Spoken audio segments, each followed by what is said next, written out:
order. I recognize your voice. Nice to finally meet you. How are you guys?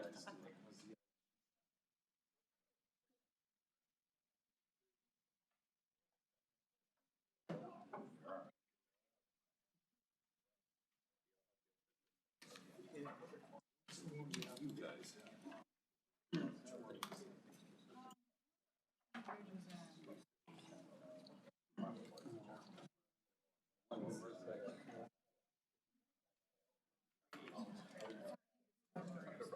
Oh, yes, yeah.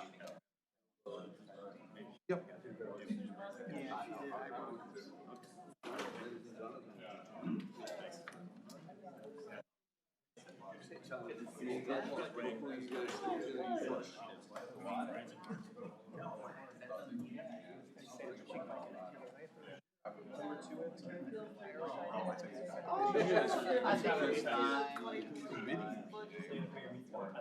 You guys have some. Oh, yes. Many. I know I was going to. But I think, no, I think Frank's gonna be there, and I think. Yeah. Nice. Yeah, that's cool.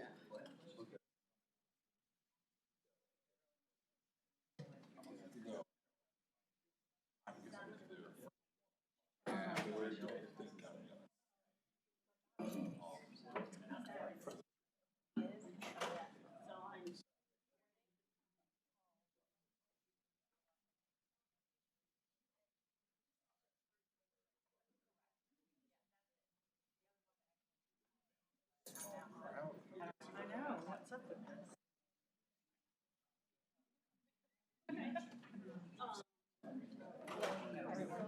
Hi. How are you?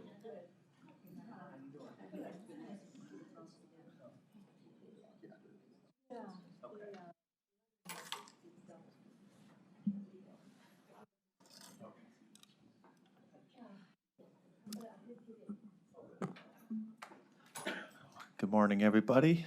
Will the clerk please call the roll? Good morning. Calling the roll for the August 2nd Board of Control meeting. Nan Baker. Here. Joe Nani serving as an alternate for Dale Miller. Here. Trevor McAleer serving as an alternate for Purnell Jones. Here. Nicole English serving as an alternate for Mike Dever. Here. Mike Chambers serving as an alternate for Armin Budish. Here. Lee Tucker serving as an alternate for the fiscal officer. Here. Catherine Tkachuk. Here. We have a quorum. Thank you. Next on our agenda is a review of the minutes. I'm going to make a motion to approve the minutes from July 19th. Do I have a second? Second. Seconded by Ms. Nicole English. All in favor say aye. Aye. Aye. Opposed? Minutes are approved. At this time is public comment. Anyone from the public wish to speak? I don't see anybody. Moving on to contracts and awards.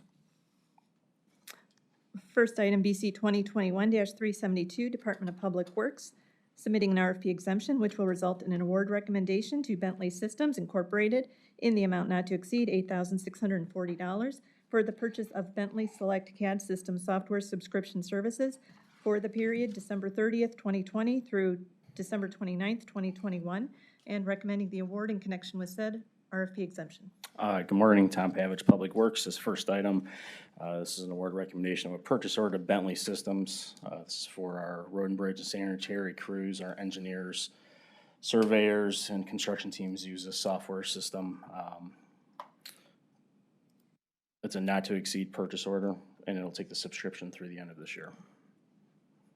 Thank you, Tom. Any questions from the board on this item?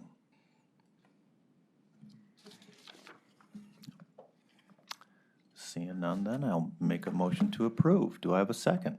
Second. Seconded by Mr. Nani. All in favor say aye. Aye. Aye. Opposed? Item approved. Next item. Thank you. Next item, BC 2021-373, Department of Information Technology, submitting an RFP exemption which will result in an award recommendation to Carasoft Technology Corporation in the amount not to exceed $5,684.21 for the purchase of Jira Software Standard Cloud licenses for the period July 26, 2021 through July 25th, 2022, and recommending the award in connection with said RFP exemption. Good morning, Janelle Green, Department of IT. JIRA is a comprehensive project management tool that allows us to utilize effective team management when going through the iterations of a project. This item has already been in use at our HHS IT division that was originally procured in 2019. And we are adding it for use for our real property team. Just so we are noting it, this item was actually bid. We did post it twice in March. And we had some system issues that we worked on with the ERP technical team to try to get resolved. We were informed by our OPD buyer that we did need to go ahead and process it either as a rebid it again or to process it through as an exemption, but it was bid, and Carasoft was the only bidder. Thank you, Janelle. Are any questions from the board on this item? Mr. Macular.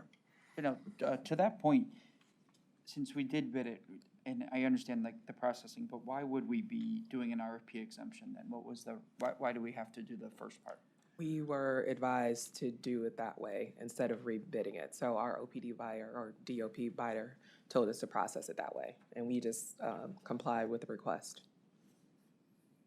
Because, I mean, to me, when the public sees this, right, it appears that we didn't bid this out, but we did twice, right? So, Yes. I mean, I just don't understand. I see what OPD might be, or Department of Purchasing might be saying, but it's, if someone's just reading this, it's implied that this wasn't bid out. Like, I'm Right. assuming it's probably the case for a couple of these. Right, and it's the next one also. If you see, we put in our notes, we did put the event numbers and what happened. So we did do our due diligence in processing this and these two items correctly. Catherine, go ahead. Yeah, I think my understanding of it, still catching up on some things, was just because we couldn't award from into the system through, we were having to put it through as an exemption. It was bid, but there was a technical issue that didn't let it go through, so that standard was, since we couldn't award it through our standard process, to run it as an exemption. But I do understand the idea of if we did bid it, the system issue shouldn't necessarily make it an exemption, but that was my understanding of what happened and why we wanted to run it as an exemption. I understand maybe just process it through the system, but I don't think the Board of Control needs to approve an RFP exemption if it was bid out. I don't disagree with you, and I think the truth be told is it was bid. We're just trying to get it through our system this way. Would you have any objections if we were to delete item A?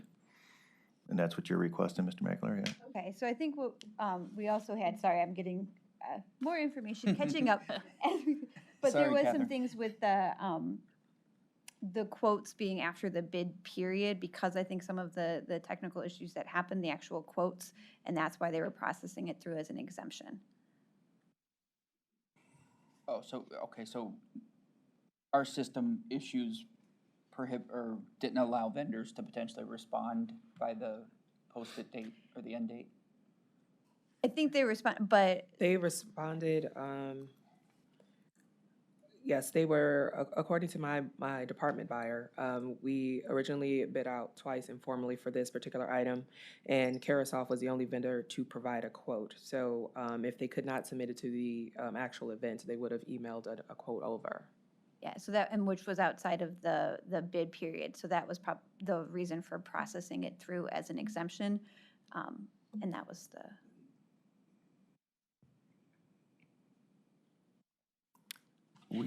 Have we fixed the issue? It's ultimately. Yeah, so we ended up having to just process it again and we did a duplication of the original event, and then we were able to process it through to get a bid tabulation sheet to allow it to move through the system. Okay. Mr. Mackler, any further? No, I guess, Mr. Chair, if the responses were because of the system issue were after the due date, then I guess probably we would need an RFP exemption then. Yeah. I don't like the implication here that, because we do sometimes need RFP exemptions because we can't bid something out for whatever reason, but here we actually did. Okay. Hearing no further questions, then I'll make a motion to approve the item as is. Do I have a second? Second. Seconded by Mr. McAleer. All in favor, say aye. Aye. Opposed? Item approved. Next item. Thank you. Next item, BC 2021-374, Department of Information Technology, submitting an RFP exemption, which will result in an award recommendation to Advanced Server Management Group Incorporated in the amount not to exceed $32,190 for the purchase of 3,000 McAfee Sky High Shadow IT subscription licenses for the period January 31st, 2021 through January 30th, 2022, and recommending the award in connection with said RFP exemption. Janelle Green, Department of IT. The Sky High Shadow IT subscription is actually a cloud services monitoring tool.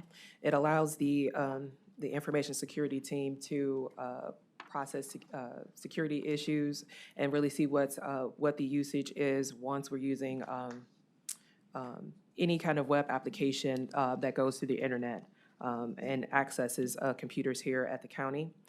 This is something that has been in use for many years at the county. We did bid this out as well, and we ran into the same issues. As you'll see in the notes, we had the same issues with this item as we did with the last one and had to process it through as an RFP exemption as well. Thank you, Janelle. Questions from the board on this item? Councilwoman Baker. Thank you, and unlike the last one, this one's is dated January 31st. That is The other correct. was 7/26, and then in the backup, it says it went out to bid twice in March, Correct. which would have been late. Right, it At would that- have definitely been late anyway. So Right. we had, this was one of the ones that got caught in our process. We were focused on converting the contracts that we had many of. And so these are one that actually escaped us. So we don't anticipate processing this again late in the future. So we got caught, unfortunately, in further delay with that. But we have to actually maintain the maintenance all the way to the end of the last subscription period to make sure that, which is required from a lot of software, that we have to maintain the subscription period and carry it and backdate it to the last time we procured the item. So at least the services have continued, even though they haven't been paid yet. That is correct. And you think you've remedied that for next time after Yes. 1/30/2022? Yes. Thank you. Thank you. Thanks. Mr. McAleer, do you have a follow-up? Catherine, I know this was before you were down there, but is it the same issue as the one before? Yeah, so I'm seeing the notes that the quote was also not received during the bid time, and so that's why it was processed as an exemption. Okay, seeing no further questions, I'm going to make a motion to approve. Do I have a second? Seconded by Mr. Nani. All in favor, say aye. Aye. Opposed? Item approved. Next item. Next item, BC 2021-375, Fiscal Office submitting an RFP exemption, which will result in an award recommendation to CoStar Realty Information Incorporated in the amount not to exceed $31,500.24 for the purchase of property and comp professional license subscriptions for the period April 1st, 2021 through March 31st, 2023, and recommending the award in connection with said RFP exemption. Good morning, Michael Zapola, Fiscal Office. This is a two-year contract with CoStar, an organization that we've used in the past. It is being presented late. We did have some trouble getting documents from the vendor initially. Then we've had some staff turnover as well, which has led to some of this. Cost is still the same as it's been for the 2 years prior, so no increase whatsoever. And Lou Gentili's here from the Appraisal Department if you have any specific questions about that software, or database, excuse me. Thank you, Michael. Are there questions from the board on this item? Just one. Councilwoman Baker, please. So I understand the lateness, and this is an ongoing supplier. This is not new. Correct. So they weren't familiar with how we do things and how we need paperwork and all that? They have been a very challenging vendor to work with in the past, and this was a 2-year agreement, so we haven't really worked with them in 2 years. So we did have a couple of additional documents with the new system, so yeah, it was a little more challenging than the past.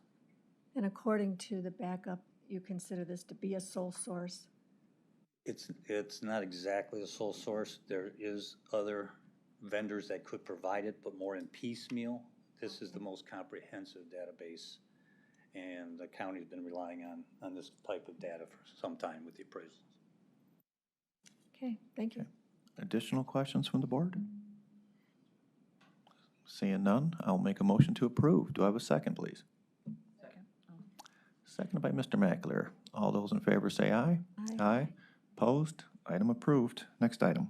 Next item, BC 2021-376, Fiscal Office, submitting an amendment to a contract with Infor US Incorporated for upgrade support and maintenance on IBM MVS MSA E-Series payroll processing system for the period July 2nd, 2015 through July 1st, 2021, to extend the time period to July 1st, 2022, and for additional funds in the amount not to exceed $69,642. Michael Zapola, Fiscal Office. This is basically an amendment to extend the current maintenance contract for the legacy payroll system. Same cost as it had been in the prior year, so no price increase.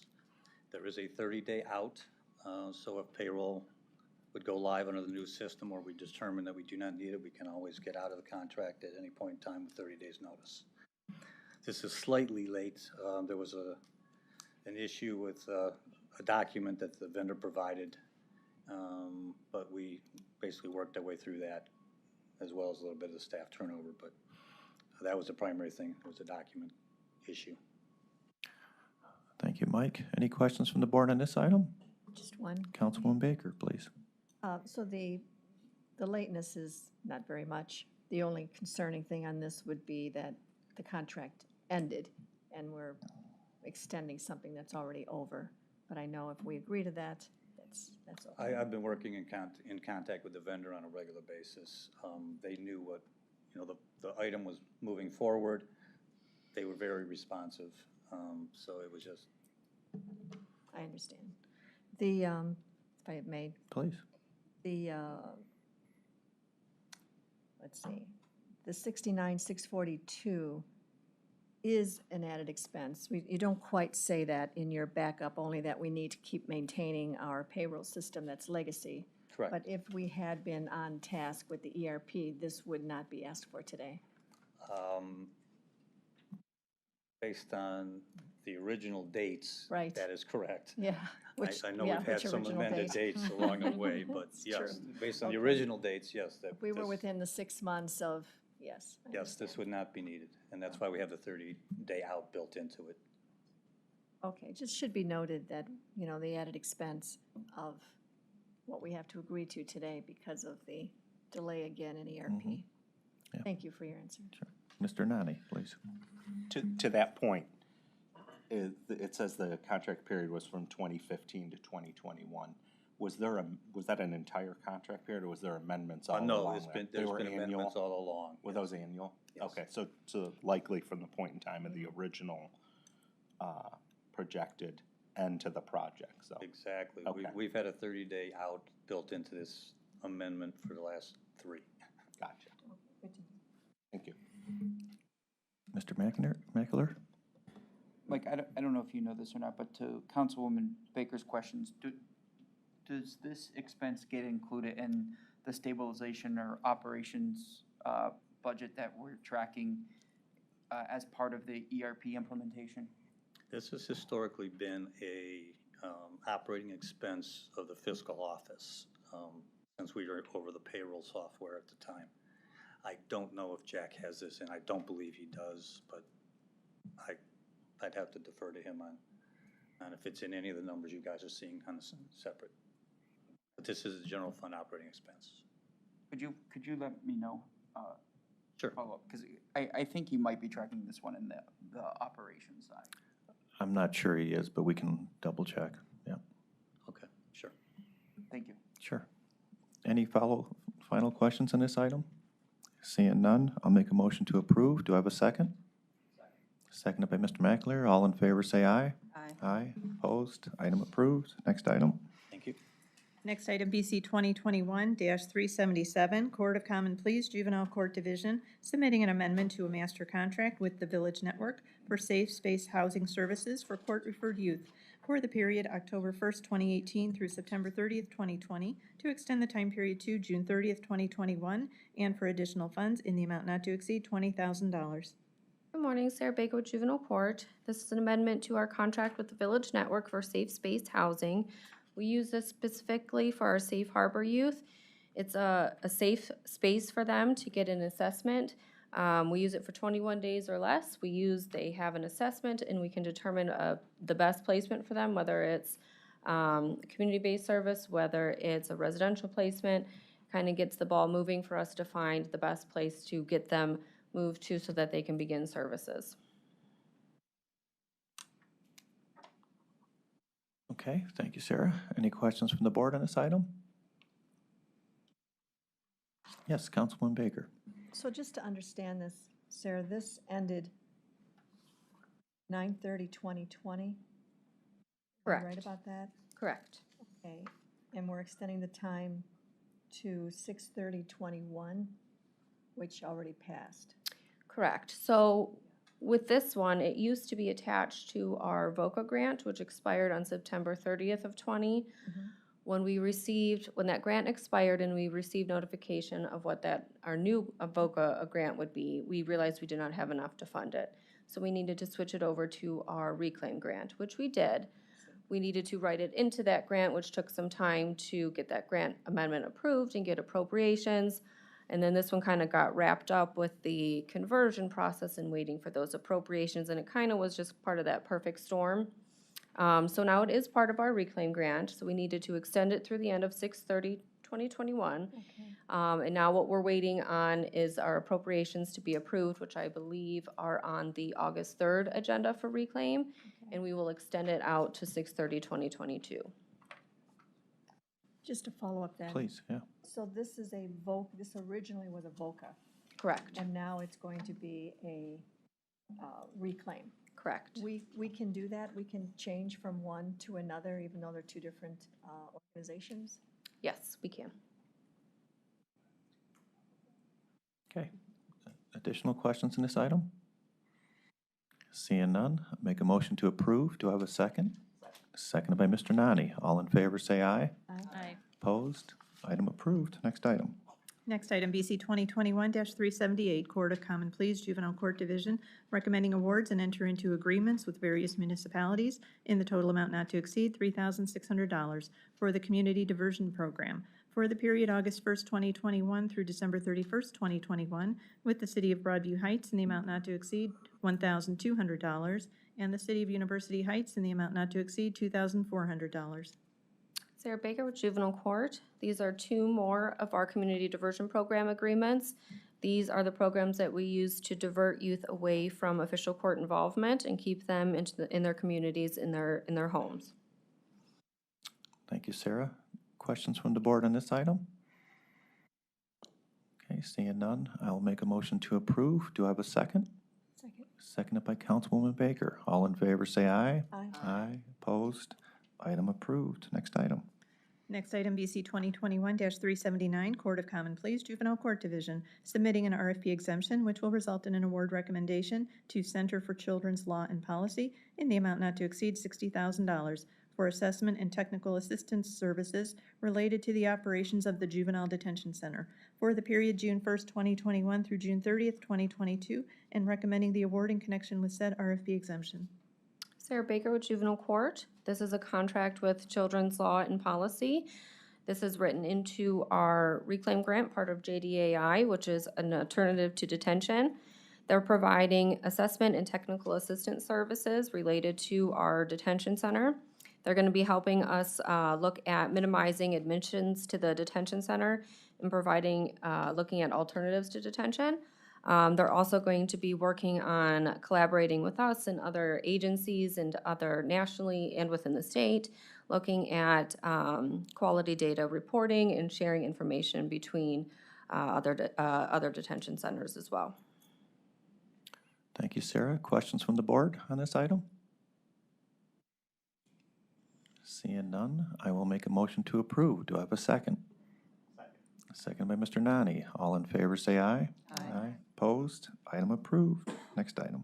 Next item, BC 2021-380, Court of Common Pleas Juvenile Court Division, recommending an award on requisition 2580 and enter into a contract with Applewood Centers Incorporated in the amount not to exceed $119,503.73 for clinical case management services for the Community-Based Intervention Center for the period February 1st, 2021 through June 30th, 2022. Sarah Baker with Juvenile Court. This is a contract with Applewood for our CBIC program, our Community-Based Intervention Center. And they're going to be providing a case manager to actually be stationed in this program with court staff. We did issue an RFP for this. We sent it out to 25 vendors and we only received one response back. They will be providing assistance with like groups. They will be providing one-on-one therapy with clients. They will also do family center treatment as well. And they will be able to provide feedback to court staff on different interventions that would work useful with the youth that we have in our program. Thank you again. Any questions from the board on this item? Just one. Please, Councilwoman Baker. So we know it's late, and I understand the Infor and the process. Did you get started earlier than February, though, in order to get this started? Because this begins in February, and you said the item was started in the system back in February. So why was it submitted late? Obviously, the RFP and all that began well before February, but the actual item itself wasn't put in until February. Okay. And I think that was just a combination of we were focused on, the conversions and trying to fix our backlog and trying to, so a lot of this is on us. But it also states you've learned and hopefully next time, which ends at the middle of next year. Yes, it's part of our reclaim grant, so it's on the state fiscal year. Okay, thank you. Catherine, please. Yeah, we worked with juvenile court, and I think we've cleared up all of their sort of backlog and issues. I think this is the last week that we have. We've got some groups. I had sent an email where we were processing, so I think we're clear now from their backlog from the beginning of the year as well. Good, thanks. Good. Seeing no further questions, I will make a motion to approve. Do I have a second?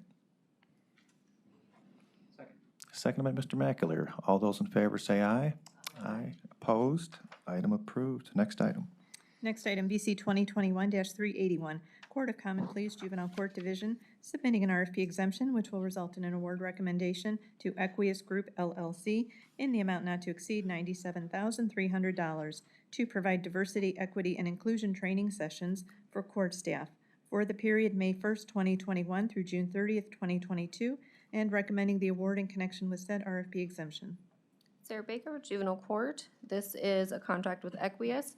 They will be providing different training sessions for all of court staff, for line staff, and just regular court staff will each be getting they'll provide 5 learning modules, and we'll also get technical assistance and consultation. Then they'll also provide different training sessions for management. They'll also provide another session for administration, and they actually will also provide another one for judicial members as well as attorneys. So we'll have different kind of levels of training, and everybody will be required to attend. Okay. Thanks again, Sarah. Questions? Mr. Nani, please. Just curious, are those in-person trainings or? As of right now, they are scheduled to be. Okay. Hopefully, they will stay that way. Thank you. Additional questions from the board? Seeing none, I'll make a motion to approve. Do I have a second? Seconded by Mr. Nani. All in favor say aye. Aye. Opposed? Item approved. Next item. Next item, BC 2021-382, Court of Common Pleas Juvenile Court Division, submitting an RFP exemption which will result in an award recommendation to Smith Consulting in the amount not to exceed $70,699.75 for professional and technical services for implementation of the Prison Rape Elimination Act Targeted Implementation Planning and Support Program for the period May 1st, 2021 through July 31st, 2022, and recommending the award in connection with said RFP exemption. Sarah Baker with Juvenile Court again. This is our contract with Smith Consulting. This is part of our PREA grant. They're going to be providing an assessment of our ongoing culture and policy concerns, and will provide consultation, training, and technical assistance to assist in the development of policy and different trainings, and to address any kind of concerns that we have that they've noticed in regards to our detention center. Okay. Questions from the board on this item? I have one. Councilwoman Baker. So when we use the words, as you did in the backup, they are the only agency that will be able to provide immediate technical assistance, and this is the only agency or permitted to utilize. Could that be considered a sole source? When we say to be able to provide immediate, they've already done some work in our detention center previously, so they already have access to like the initial work that they've already done. So they would be able to come right in and kind of start that work right away, Yeah. versus another agency that would have to come in and kind of do all that backup already.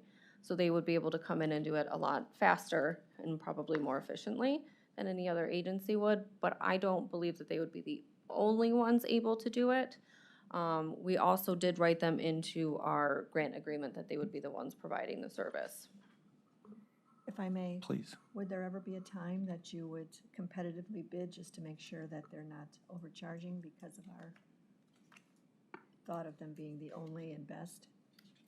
There could be, but like I said, I know our grants folks that kind of worked on this one really wanted to go with them more so because they already kind of had that information and that background experience with us. They felt that they would be the best choice. Okay, thank you. Okay. Additional questions from the board? Seeing none, I will make a motion to approve. Do I have a second? Seconded by Mr. Nani. All in favor say aye. Aye. Opposed? Item approved. Next item. Thank you. Next item, BC 2021-383, Office of the Medical Examiner, recommending an award on a purchase order to Thermo Electron North America LLC in the amount not to exceed $431,001.79 for a sole source purchase of one additional TSQ Altus liquid chromatograph triple stage quadruple mass spectrometer. Work. Hugh Shannon, Medical Examiner's Office. Liquid chromatograph mass spectrometer. We have two in the toxicology department already. We'll be adding this third one to the fleet. This allows for the toxicology lab to be able to perform a number of different tests at the same time. It has a much broader range of detection, can actually find smaller molecules than the standard gas chromatographs that have been used for many years. And it also will allow us to phase out our ELISA testing because it's able to do that as well. So those are just different machines that are aging out in the laboratory and require different supplies. So this is more efficient doing it this way. With 3 of them up and running, we'll be able to reduce some of those outside testing costs as well. Thank you, Hugh. Questions from the board? Just one. Please. Just some clarity on the mitigation fund. Is that the same as the settlement fund for the opioid? I believe so, yes. Yeah. Yes, okay. And I only ask because there's a considerable amount of money put aside for the diversion center. So are we keeping track of set aside money for the diversion center with what's left for things like this? When you say we, I'm pretty sure they are, yeah. I assume so, yes. Mhm. Yeah. Yeah, we are, Yes, yeah. okay, thanks. Not we, but someone is, yeah. Yeah, whoever. Yeah. So we don't have any shortage for the diversion center when it comes time to pull that Correct. money. Yeah, pay the bill. To be clear, this was actually part of the phase 1 Okay, funds, so this is set aside. kind of set aside. Additional questions on this item? Seeing none, I will make a motion to approve. Do I have a second? I'll second. Seconded by Councilwoman Baker. All in favor, say aye. Aye. Aye. Opposed? Item approved. Thank Next you. item. Next item, BC 2021-384, Sheriff's Department, submitting an amendment to an agreement with City of Bedford Heights for lease of Bedford Heights Jail, located at 5661 Perkins Road. Bedford Heights for the operation of county jail facilities for the period October 1st, 2017 through September 30th, 2027, for additional funds in the amount not to exceed $48,000. Good morning, Rhonda Gibson, Administrator of Corrections for the Sheriff's Department. We are requesting a second amendment to a contract with Bedford Heights relative housing of inmates. As everyone would recall, COVID took a pretty hard hit on the correction center. And as part of that process, it became necessary to move inmates from the Bedford Heights facility to the downtown facility. Bedford Heights had the ability, under the original contract, to put all their fresh arrests and new commitments at the Bedford Heights facility. However, with change, they then agreed to actually transport those individuals to the downtown facility. In a compromise, we came up with a stipend of $4,000 a month in order to reimburse Bedford Heights for that transportation. This current Second Amendment allows us to continue that practice. The jail continues to have COVID practices in place, and we currently don't have a date to which that's going to be suspended. Okay, thank you. Any questions from the board on this item? Just one. Councilwoman Baker. So if I understood you correctly, is the 48,000 just for transportation? That's correct. Okay, thank you. Mr. Mackler, please. Good morning, Rhonda. So 4,000 a month, when does this, the term says through 2027, but this would only get us through 12 more months, right? When does this 48,000 get us through? So the Second Amendment is actually for the period of June 1st of this year through May 31st of 2022. Okay, so to the council members' advanced questions about will we need additional dollars, we would need to make a decision on what we're doing prior to May 31st of next year? Correct. Thank you. Mm-hmm. Any final questions from the board? Seeing none, I'll make a motion to approve. Do I have a second? Second. Seconded by Mr. Nani. All in favor, say aye. Aye. Aye. Opposed? Item approved. Next item. Thank you. Next item, DC 2021-385, will be read into the record with the corrected funding source. Sheriff's Department submitting an RFP exemption on requisition 6985, which will result in an award recommendation to Excel Canine Services Incorporated in the amount not to exceed $13,800 for the purchase of one imported explosive detection and patrol-trained police service dog and related training services for the period September 13th, 2021 through November 21st, 2021, recommending the award in connection with said RFP exemption, and the funding source is being corrected to read Sheriff Federal Forfeiture Fund. Laura Sims from the Sheriff's Department.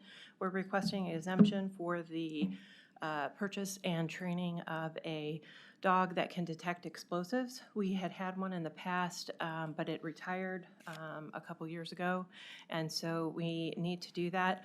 One of the things that the sheriff just found is that we have a gap in services that we have to provide to the county for explosive detection. This will fill that service. Lieutenant Kozub is here with me to answer any additional questions that you would have about the dog itself. Okay, thank you, Laura. Are there questions? Mr. Nani, please. What's the total number of dogs then after this? So for the law enforcement side, it'll be 5. Okay. And then the jail has their 2, so a total of 7 dogs for the department. Channeling one of our other council members, she's been asking kind of where you guys keep all these dogs and. So the law enforcement dogs go home with their handlers. Okay. The corrections. The other 2 would stay Stay at in the the jail, facility. yes. Okay, that's what I recall. Okay, thank you. Okay, sure. Additional questions in this item? Councilwoman Baker. So the dates read 9/13 this year to 11/21 this year. So this is only a 2 or 2.5 month contract? Correct, because it's just for the procurement of the dog and then the training that they're going to be going Okay, through. that's what it's- And then once, the training is done, then we own the dog and they would do their own training with their handler. Okay. And the Sheriff Federal Forfeiture Fund, is that a grant? No, that is asset forfeiture and seizure funds. Okay. Got it. Okay, thank you. Excellent. Any, Mr. Mackler, please. Laura, do you know if there's going to be any additional requests from the sheriff's office for additional dogs? I would have to let you answer that. As far as I know right now, no. I would love more, but as right now, no. That I know of. All right. To Joe's question earlier, the council members have asked that, I think, of the sheriff before, if there's a need for additional dogs, to please let council know, because I know how important they are to the organization, so. Rhonda raised her hand. Just to be clear, we are currently in the process of reviewing stats of our current corrections canines, and the sheriff is considering additional dogs for the. And Laura, this seems cheaper than what we're usually told. I mean, we've been told in the past that it costs about $25,000. Is this cheaper than in the past, or is this about in line with other purchases of the dogs? Well, the difference, but yes, this is about in line. The difference with this one, why it's a little bit less than what we've had in the past, it has to do with the training and where they would stay. With this particular training facility, the handler is able to commute to the training, and so we don't have to pay for room and board, where in the past we have had to pay for room and board for them to go to other trainings. So that's what the difference is in the cost on this. Thank you. Correct.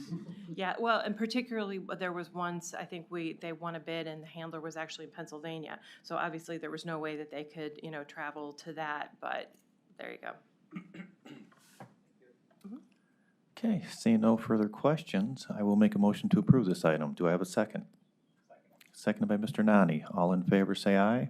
Aye. Opposed? Item approved. As amended. I apologize, as amended. Next item, BC 2021-386, Sheriff's Department, submitting an RFP exemption on requisition 6553, which will result in an award recommendation to Verizon Wireless in the amount not to exceed $49,000 for cellular services for 105 devices for law enforcement division staff for the period June 15th, 2021 through December 31st, 2021, and recommending the award in connection with said RFP exemption. Laura Sims from the Sheriff's Department again. This is for cell service, and I don't know how we do this, make an amendment. It's actually for 125 devices, not 105. In any case, this is for self-service for the law enforcement. We had a couple weeks ago, if you recall, self-service for the jail that came through for Verizon. We have a similar issue with the countywide AT&T contract in that it doesn't provide acceptable service for our law enforcement individuals. We had reached out to AT&T and they were not able to give us what we needed through the county contract. So Verizon will provide what we need. We are working with Department of IT at the moment and have put information into the contract that is going to be going out now, so that so this takes us to the end of the year. So the hope is with the new contract that should start January 1st, that we will be then part of the county's contract. Okay, thank you, Laura. Questions from the board on this item? Mr. Mackler. Laura, so right now I believe deputies are using these phones? Correct. And they're using Verizon right now? Yes. Okay. I see Verizon put equipment on top of the Justice Center. Yes. Did we offer that to AT&T since they are our kind of master services contract for the county, and they said no, or? That's correct. Okay. Do you know when the county's master service contract with AT&T expires by chance? End of this year. Janelle's here if she would. Hey, Janelle. Department of IT. So this contract does expire at the end of the year. We are close to finishing the draft because we really kind of come in lately working with the sheriffs to add them to our RFP. So and we may see where it is split of where one contract and then one. Thank you. Whether it would be split or not, it's all going to be under that county. This would be the one. Yes, one under one kind of contract. Yeah. Okay. Any final questions in this item?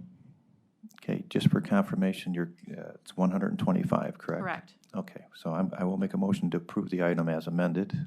Do I have a second? Seconded by Mr. McAleer. All those in favor say aye. Aye. Opposed? Item approved. Next item. Next item, BC 2021-387, Public Defender's Office, recommending payment on purchase order to the Supreme Court of Ohio in the amount not to exceed $32,900 for membership dues for 94 attorneys for the period September 1st, 2021 through August 31st, 2023. Good morning, Mark Budzer, Public Defender's Office. This item covers the biannual Supreme Court registration fees for all attorneys pursuant to our collective bargaining agreement.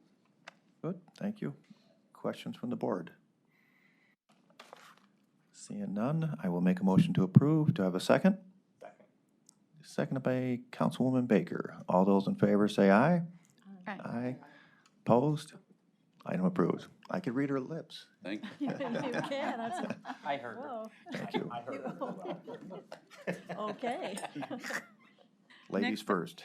But I do approve. Next item, BC 2021-388, Department of Law, submitting an amendment to a contract with Highland Group Incorporated for insurance brokerage and risk management services for the period January 1st, 2020 through December 31st, 2021, for additional funds in the amount not to exceed $175,770. Good morning, Awata Fasad, Risk Management from the Law Department, and here with me today is Todd Schreck. He is the Vice President of the Highlands Group, the county's insurance broker. We are here today on the amendment for the county's contract with Highland Group for additional funding to cover our insurance premiums in the amount of $175,770. This amendment is necessitated by the increased premium costs and rates that have been experienced through the insurance industry due to the pandemic and other financial losses. Today's amendment would allow us to obtain additional cyber risk insurance and also will include funding for the last installment payment for Metro Health facilities. Thank you. Are there questions from the board on this item? If I may. Councilwoman Baker. So this didn't, if I understand you correctly, this didn't go up in price. We're adding more to it, Well, actually, more insurance coverage to it. yes. Well, it's twofold. The cyber risk is the additional insurance. We're getting the additional insurance. And our commercial property insurance rates and premiums did go up. And that's a global trend. If I may. Please. So if we're under contract with them, I wouldn't think they could increase, certainly after the contract ends, but not during a contract. Or is that just they have the ability to do that? Well, we have the budget, the additional budget, but every year there are the the renewals, property insurance renewals. So we do have budget allocated, but we don't control, what happens in the industry.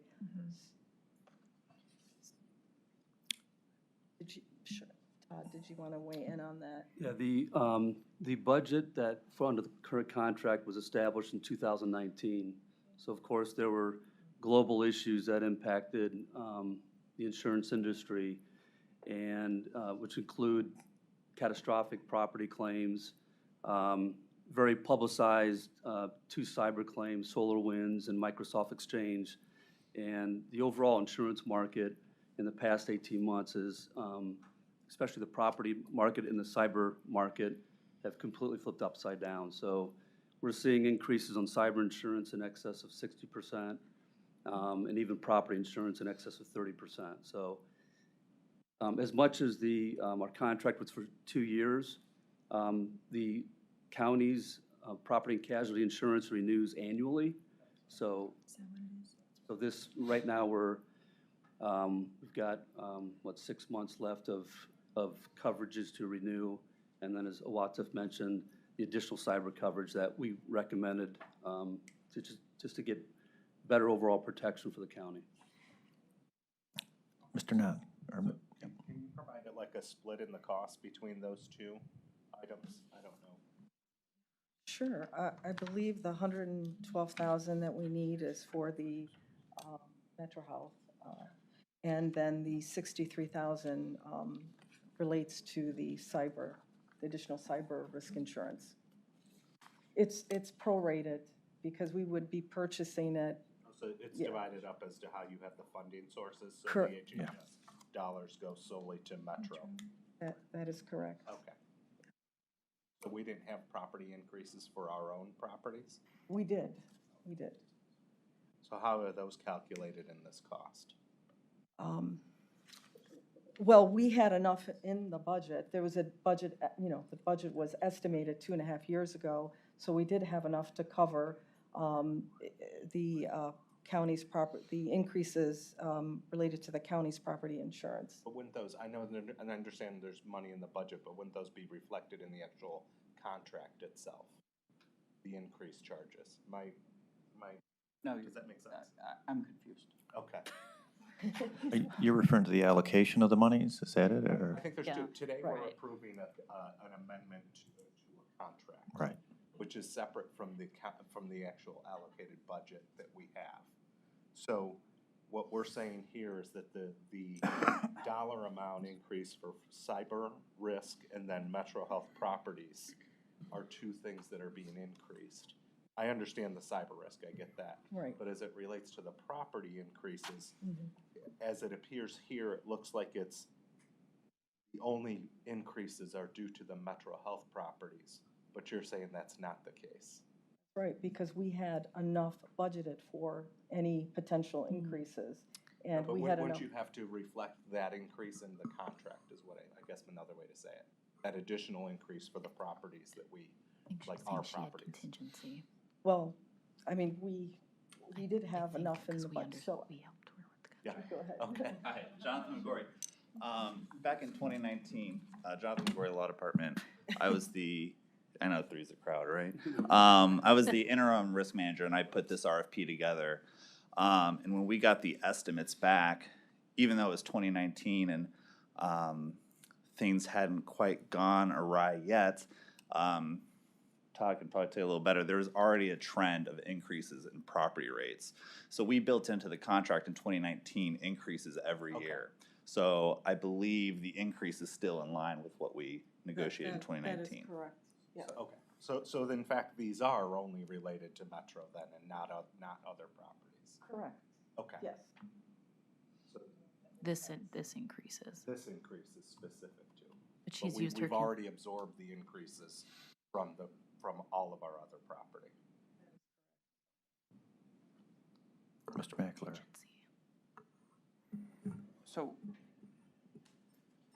when did the increase, the 112,000, when did that go into effect? So when our property insurance were renewed, and that was in December, So this is. the end of December. So this is late, then? Right, I'm just a little confused by the responses to the advanced questions, and then here if it was, and I guess if we had planned increases for all of our county properties, how did we leave the Metro Health one out? Just, what happened there? Well, I mean, the contract runs through 2021. I don't believe that it is late. So, Throughout the year, there's various insurance coverages that are renewed. Not everything comes up on December 31st. So as our contract was established for 2 years, as the years go on, at times, we are below budget in areas, but also then above budget in areas that's unforeseen. So throughout the year, there may not be a reason to revisit, I guess, each line item, because you could have savings in spots versus an uptick in others. So, I guess I'm a little confused based off what Councilwoman Baker asked too. When we say how much is it gonna cost to insure, I know I'm probably simplifying this, but how much it's going to cost to insure the Metro Health property? right, that number is set for the length of the contract, right? We don't, Every year, every annual or renewal. the it length of the does- policy. Right, And exactly. The yes. Metro Health policy, right, as I believe you mentioned, you said, expired on 12/31/2020. For that Metro Health. following, the preceding year, yes. So, I mean, that was 7 months ago, right? So I'm trying to connect the two of how we're saying it's not late versus the Metro Health policy expiring on 12/31/2020. Well, technically, it is not late because we've set this up as installment payments, and the last installment payment is not yet due. It won't be due until the fall. And then we did try to put this in the system, but there had been challenges entering it into the N4 system. So you had enough money to pay the bill in December, it's just the increase you're coming forward, which installment won't be due still. That is correct. Thank you, Nicole. Yeah. So we're up to date until now. We have enough in the budget, but this is for the last installment payment. If this didn't pass, then they would not be able to pay the last installment, right? So do you know how much our other county properties have increased from when those policies expired to what we're currently paying now? How much, in essence, right, we call it contingency or whatever we want to refer to it as. What was the other increases? What was the total for 2021? You're talking for all of our insurance? I mean, I don't have it currently in front of me, but property insurance globally went up about 35 to 40, sometimes 50%. But my understanding is that it is going to be leveling off, hopefully. Correct? Correct, yeah. We expect that, I'm sorry. No, go ahead. We expect for the 12/31/2021 renewal that we won't see the increases we saw in the past 2 years. Do we receive as a county a discount for doing 2 years when really all we know for sure is that first year price then? Do we get a discount because we enter into a 2-year contract only it's really for just 1 year pricing? That's correct, yeah, there is no discount for that multi-year period. The other equation to this is you have Highland the broker, but then you have the insurance companies. Right. So 90% of the cost is the premium paid to the insurance companies. And then I guess, to me, it seems a little, like, why would, I guess, commercial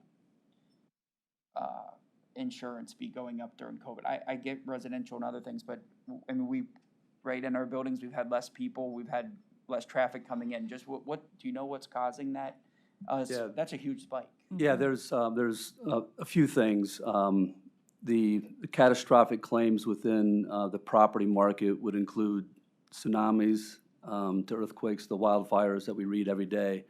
All that impacts the entire property insurance market, let alone the trickle-down effect in other areas of coverage, even cyber. So even though that we may be talking about fire as a covered peril under property insurance, if those claims are running well past what premiums insurance companies collected, that same insurance company may do cyber insurance as well. But they will, try to spread their portfolio and the increases that they're having to put out into the market to insure, to make money. That also is, can be a dynamic in it all. But so that's the property side of things. The cyber risk side of insurance is even that much more underwater in terms of profitability for insurance companies. We're a broker. We represent the county. We don't represent the insurance companies. But as we look at each line of coverage and as they come up for renewal, we cast a widespread submission of the county's risk profile to get various bids on every insurance that we place on your behalf. Would you be able to get us a line by line what our premium or rate for 2020 was versus 2021? Okay. Then, last question, for Metro Health, what's then our total amount we pay for, what will it be for 2021 then with this addition? Do you have that total? Sure, I knew you were gonna ask that question. I believe it's 700,000. Thank you. But I can confirm it with you later. Thank you, What? Offline. Mr. Donnie, please. When you get a chance, and can you also send us the addresses of the Metro location? That'd just be helpful for another thing we're working on. And then, along the lines with what Trevor had asked, perhaps when you guys are coming back for the renewal after, hopefully before the end of the year, can we have a comparison of what was originally budgeted at that time and then what we've actually paid for through the end? Thank you. Will do. Ms. English? Oh, Watsif, are you looking to put this back out for an RFP for the brokerage service soon, or since this ends at the end of the year? Thank you, Nicole. That's a really good question. We do have built in the contract 3 one-year options to renew with Highland. Okay. Any final questions from the board? Councilwoman Baker. So do you anticipate at the end of this year that those increases are going to be substantial? Or did I hear you say you think that 2022, we should see a modest, no increase? What? Yeah, we except for cyber, we expect that the county's insurance will level off and stabilize. And speaking of cyber, our IT director has really focused in on securities, cyber attacks, things like that. So are you actively engaged with him to see what his thoughts were in this insurance? Yes, he's actively engaged. Well, Jeremy Mio is, I'm telling He you, wishes. is incredible. I've been working with him for a year and a half closely, and I'll let you chime in. Jeremy Mio, Department of IT. We are working on that. Obviously, the new CIO is just within a couple weeks. We have let them know that this is happening. We've also taken it to be included in some of our budget requests as well for the additional excess cyber insurance. Okay. So to just be clear for the record, the $62,000 is for an additional excess. So that this provides more coverage and more services. And with the increase of cybersecurity insurances and the services those insurance providers have, there's a lot more proactive services these insurance providers have other than just pure insurance. So we're going to be dipping into a lot of those to have proactive than always reactive stuff within the cybersecurity realm. If I may. Please. So is some of this a direct result of working with our CIO in the last couple of weeks, or is this something you would have asked for anyway? Would have asked for anyway. This has been in the works since probably about December, January timeframe. But it might increase even more with the CIO and potentially additional budget requests. All right, good to know. Thank you. Mr. Mackler.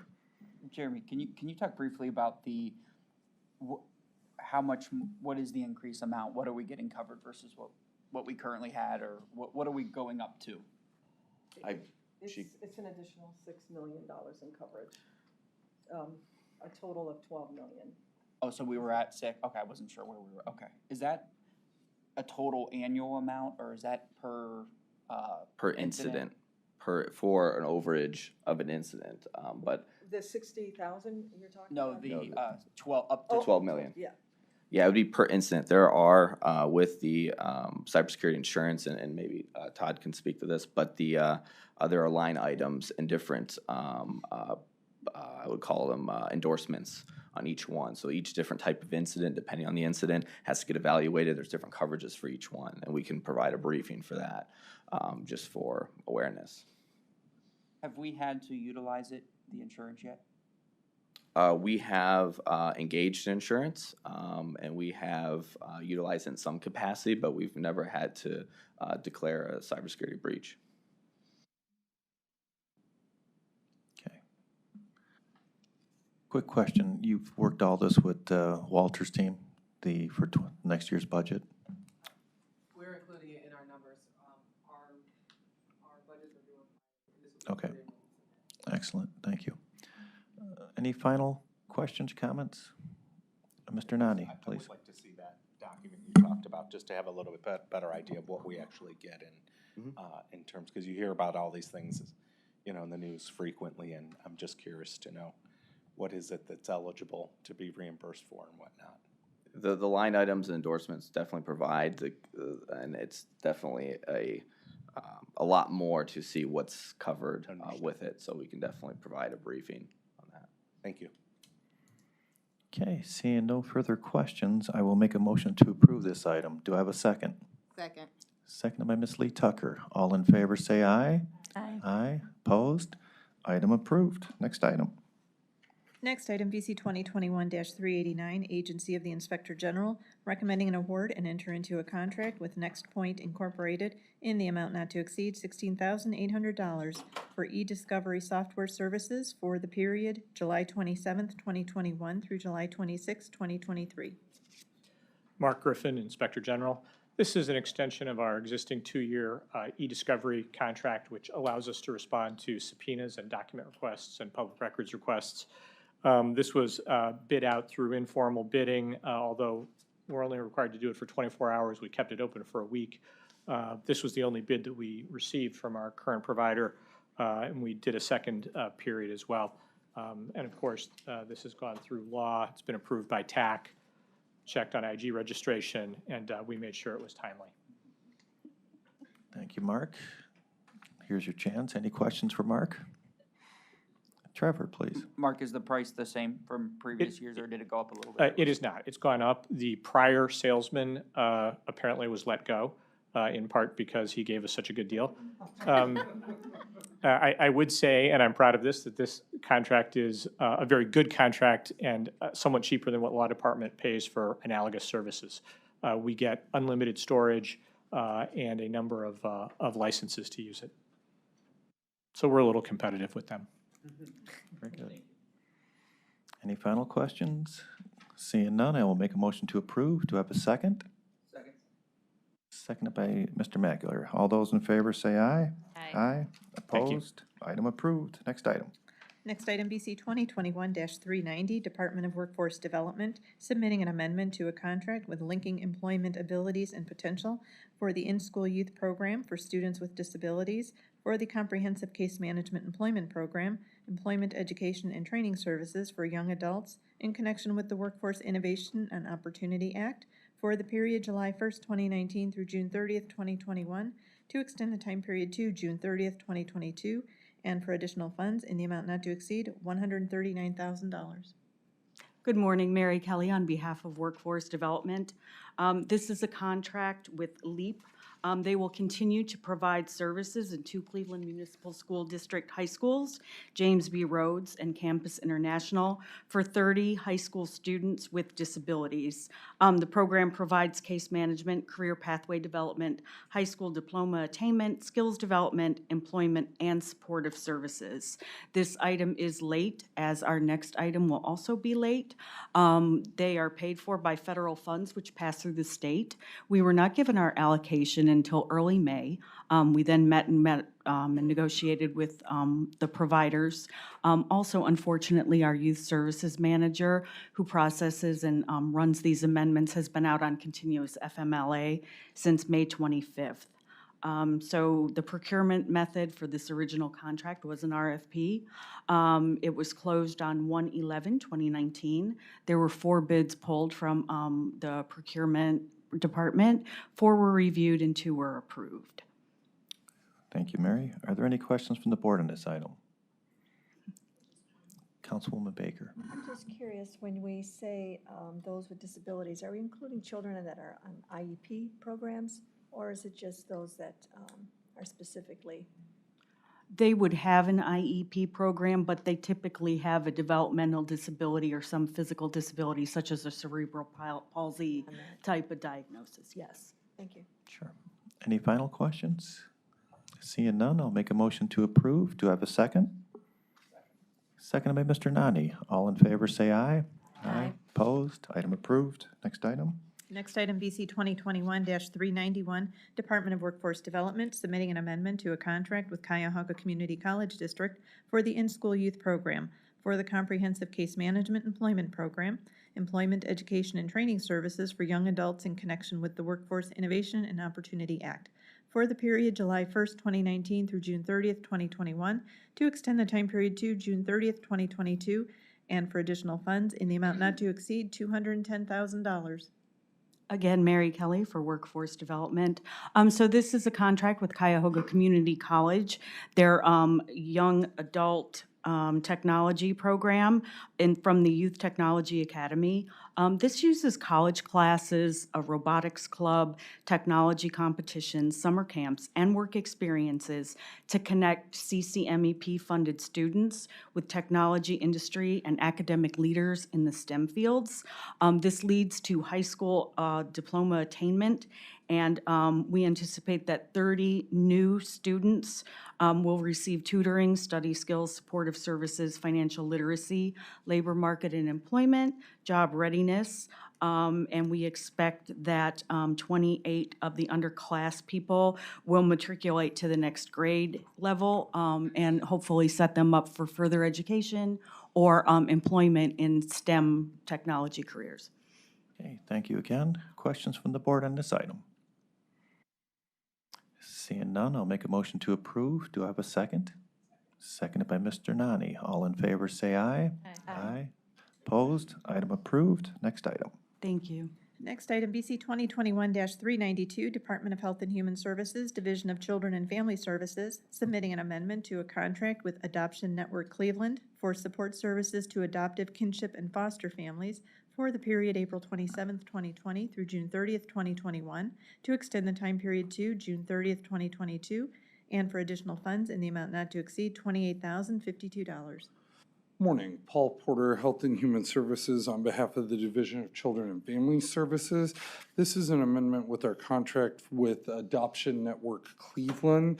The contract has changed a little bit in the past several months as a result of the state of Ohio designating Adoption Network Cleveland as an agency to receive funding to offer training services through the North Central Ohio Regional Training Center, which is housed at the CJFS West Shore facility.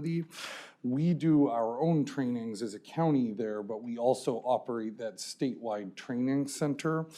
You might recall from the previous amendment a couple months ago that the state used to contract directly with vendors to provide training at the regional training centers. This year, they made a switch to ask whoever is operating the regional training center to contract directly with the training entities. So we received state grant funding, and they designated Adoption Network Cleveland to be the agency to present these trainings. The prior amendment was kind of late in the game. I don't think that was approved until maybe early June. And I believe Councilwoman Baker, you asked at the time, this is going to expire June 30th. Do you anticipate it extending further? At that time, we didn't have the amount yet from the state. It turned out, it's just double what that 6-month amendment had been. So it's $28,052, and that will get us through June 30th of next year. Okay, thank you, Paul. Are there questions from the board on this item? Yes, Councilwoman Baker.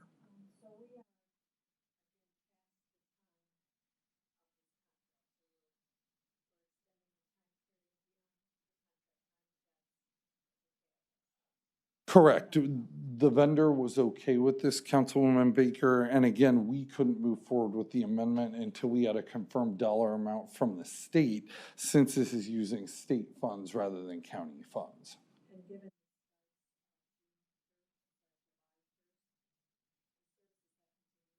Correct. I can't tell you for sure whether there were any trainings in the intervening weeks, but I know that they've continued to deliver services. So. Affirmative. If there was anything that we owed them for by dating this, effective June 30th, we'd be able to issue payment for any trainings that were done between then and now. Thank you. Absolutely.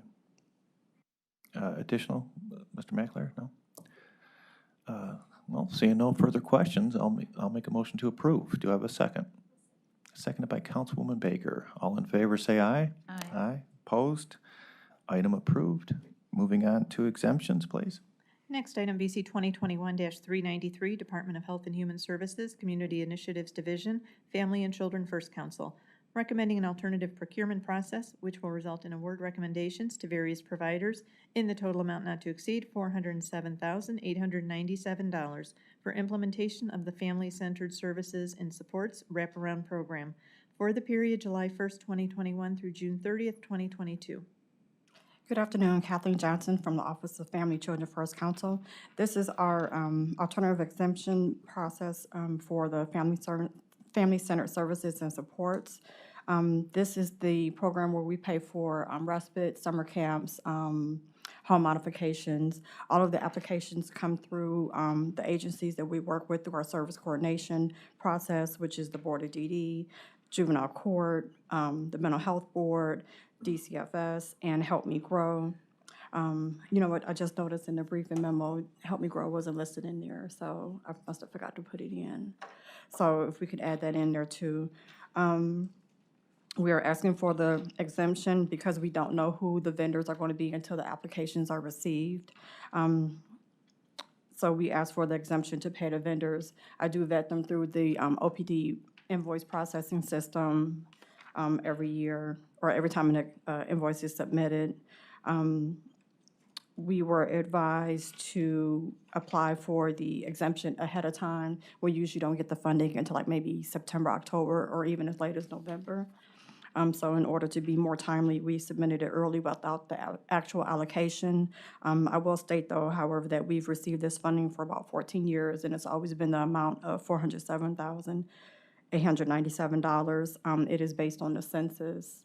So, but the state budget did just come out, so that is the amount that's in there for this exemption. Okay, thank you. Are there questions from the board on this item?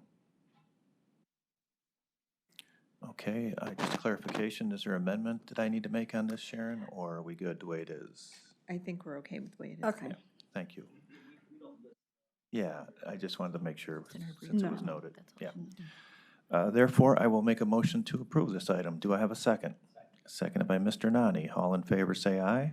Aye. Opposed? Item approved. Moving on to consent agenda. Yes, moving on to consent agenda items number BC 2021-394 through 398. Board members, please review these items. We have some team members here to answer any questions you have.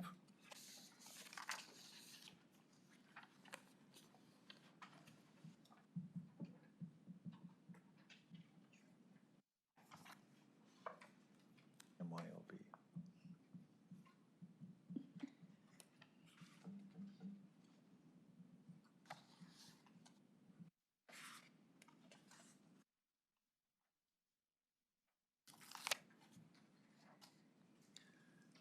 Do we need more time, or is there any questions? Yes, Councilwoman Baker. 396, I understand there's no additional funds required, but there's only 5 months left in that contract. I just wondered why we need to include 2 more with only a few months left. Is there any explanation for that? Sarah Baker with Juvenile Court. So this is in regards to our Resource Center project. We're not necessarily including additional folks. Okay. These 2 vendors were already on this contract. It's part of a grant, and we're just extending it out to match the grant agreement to spend on the money that's left.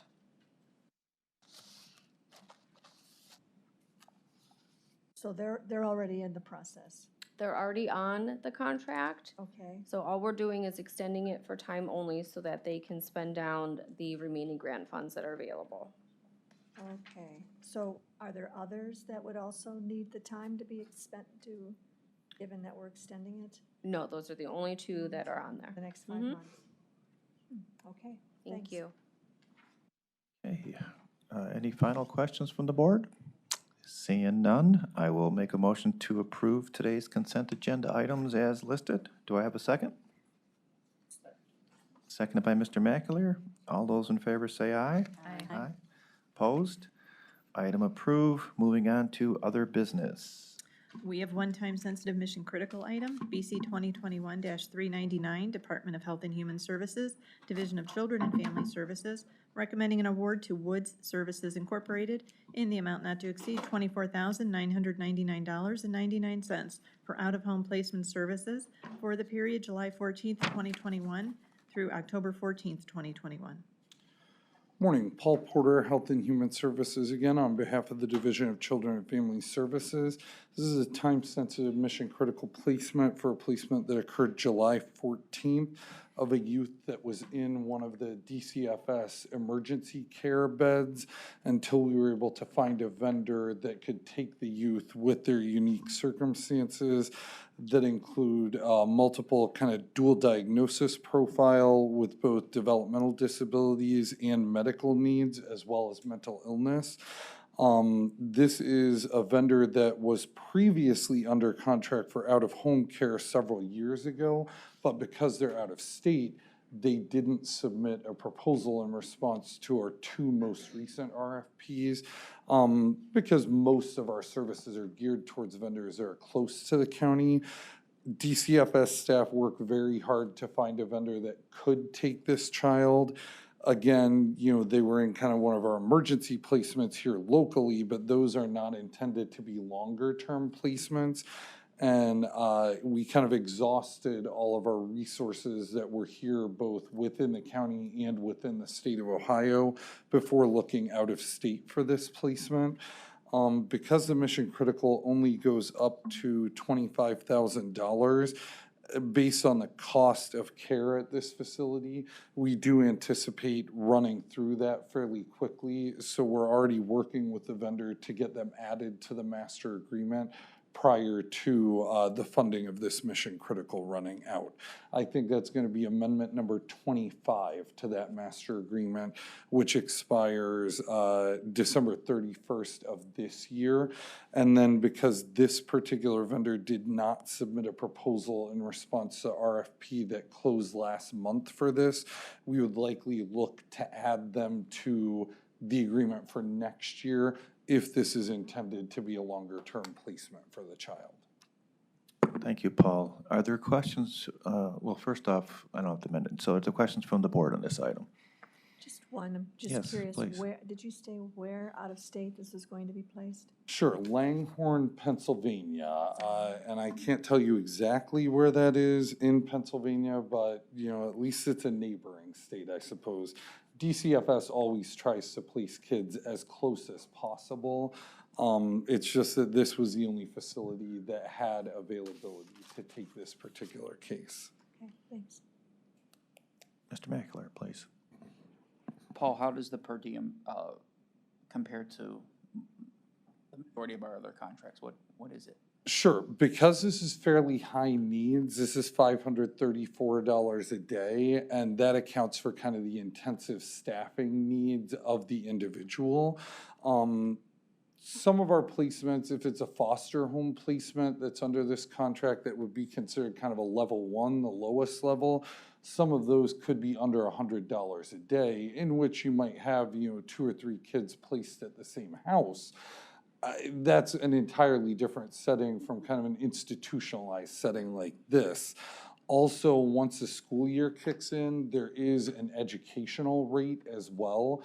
Because this individual can't go out to a school district for placement, we could be subject to an additional $370 fee for education services per day. And that's something that DCFS would try and work out, you know, with the local jurisdiction. That's a lot to spend. This would be probably one of the higher cost individuals in kind of our placement network, but I can't say that it would be the highest cost individual out of all the kids that are placed under this contract. How old's the child? 15. So, okay, that is, I mean, again, I can't say if it's the highest one, but that seems really high compared to the average, you know, the ones you normally bring forward. Correct. And again, it's like the mix of both medical needs and behavioral needs. A lot of the cases that we bring forward are kind of one or the other, or just a child that, you know, needs a placement, you know, urgently. this is kind of a perfect storm, and I think that's why it took so long to identify an appropriate placement as well. And do you think this would be for the next 3 years? I'm not sure that it would be for the next 3 years. I don't think that this is the ideal end point for this child. I think the concern from the DCFS placement team was getting the child placed somewhere that wasn't our emergency bed, because that bed is designed to make sure we don't have kids staying in the building. We'd like to have it open and available rather than, you know, tied up multiple months with one individual. Thanks, Paul. Thank you. Okay, seeing no further questions, I'll make a motion to approve this item. Do I have a second? Second. Seconded by Councilwoman Baker. All in favor, say aye. Aye. Aye. Opposed? It is approved. Thank you. Moving on to public comment, I believe, at this time. Anyone from the public wish to speak? No public comment. At this point in time, I will make a motion to adjourn. Do I have a second? Second. I'll give that to Ms. Lee Tucker. All in favor, say aye. Aye. Opposed? We are adjourned. Thank you.